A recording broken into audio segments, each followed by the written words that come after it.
ભરૂચ જિલ્લા વહીવટીતંત્રે સંવેદનશીલતાને ત્વરિત કામગીરી કરી દિવાળ ધરાશાયી થવાની દુર્ઘટનામાં ભોગ બનનાર પિતા પુત્રના વારસદારો માટે 8 લાખની માનવ મૃત્યુ સહાયની ગણતરીના દિવસોમાં જ ચૂકવણી કરવામાં આવે છે।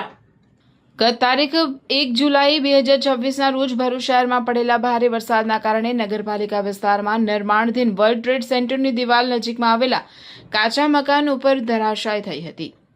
આ દુર્ઘટનામાં મકાનમાં રહેતા અશ્વિનભાઈ ચીમનભાઈ વસાવા ઉંમર વર્ષ 42 અને પુત્ર આશીષભાઈ અશ્વિનભાઈ વસાવા ઉંમર વર્ષ 22નું કમકમાટી ભર્યું મોત નીપજ્યું હતું।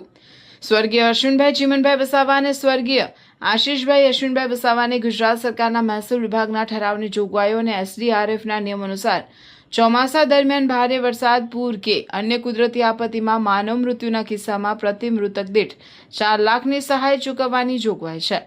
સ્થાનિક વહીવટીતંત્રએ માનવતાવાદી અભિગમ દાખવી તમામ જરૂરી વહીવટી પ્રક્રિયાઓ અને કાગળો ગણતરીના દિવસોમાં જ પૂર્ણ કરી દીધી હતી। આ માનવ મૃત્યુ સહાયની રકમ મૃતકોના કાયદેસરના વારસદારોને સીધા તેમના બેંક ખાતામાં DBT ડાયરેક્ટ બેનિફિટ ટ્રાન્સફર માધ્યમથી ચૂકવવામાં આવી હતી।